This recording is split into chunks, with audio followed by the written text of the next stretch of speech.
Hallo, ich bin der Christoph, Testingenieur beim ADAC. Und heute schauen wir uns mal die Ergebnisse des diesjährigen Sommerreifentests an. Da haben wir uns 16 Exemplare der Größe 225/50 R17 geschnappt und miteinander verglichen. Größe 225/50 R17, klassische Mittelklassegröße, zum Beispiel auf dem Audi A4 kann man die fahren. Und in der Mittelklasse ist die Ausgewogenheit solcher Reifen besonders wichtig. Das heißt, die müssen im ADAC-Reifentest in allen Disziplinen abliefern. Zum Beispiel im Trockenen, da messen wir klassischerweise die Bremswege, aber auch schauen wir uns an, wie verhält sich der Reifen bei einem Spurwechsel bei Autobahngeschwindigkeit. Selbstverständlich muss ein Reifen auch auf nasser Fahrbahn Fahrsicherheit bieten. Und da messen wir die Bremswege, genauso wie auch die Aquaplaning-Fähigkeiten längs und in der Kurve. Und nicht zuletzt schauen wir uns auf einem Nass-Handling-Kurs an, wie gut der Reifen Längs- und Querperformance verbinden kann. Und in diesem Test haben wir ein Exemplar, der ist in Sachen Ausgewogenheit einfach schwach, der ist nur in eine Richtung entwickelt. Der Linglong Sportmaster ist zwar der Beste auf nasser Fahrbahn, distanziert auch die Premium-Marken, er opfert für diese Fahrsicherheit auf der Nässe, aber die Fahrsicherheit im Trockenen, da ist er nämlich der Schlechteste im Testfeld. Genauso wie auch in Sachen Laufleistung. Und die Bestimmung der Laufleistung im ADAC-Reifentest funktioniert folgendermaßen. Wir fahren die Testreifen im echten Straßenverkehr runter und alle 2.500 Kilometer spannen wir die auf und messen die Profiltiefe mit diesem Gerät. Und da geht's halt los. Der Linglong, hier gerade aufgespannt, der hat nur eine Laufleistung von 26.000 Kilometern, bis er die 1,6 mm gesetzliche Mindestprofiltiefe erreicht hat. Im Gegensatz zum Goodyear, das ist der stärkste in Sachen Laufleistung im Test, der bietet 57.000 Kilometer. Das heißt, der könnte doppelt so teuer sein und trotzdem wäre er pro Kilometer noch günstiger für euch.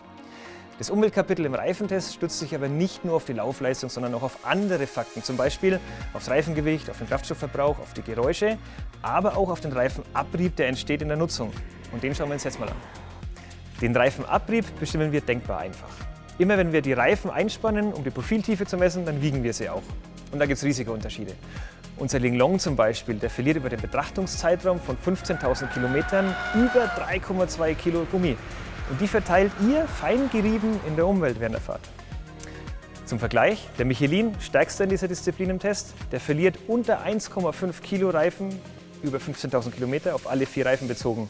Das heißt, er ist deutlich umweltfreundlicher unterwegs.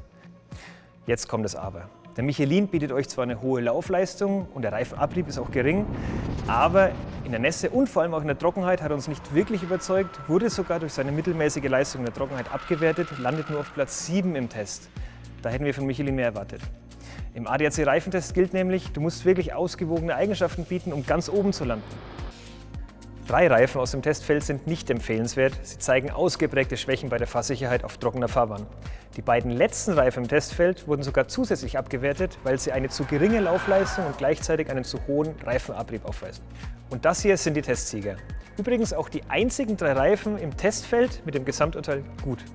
Auf Platz 3 ist der Goodyear Efficient Grip Performance 2. Wie wir schon gesehen haben, bietet er eine überragende Laufleistung, gleichzeitig aber eine noch gute Fahrsicherheit.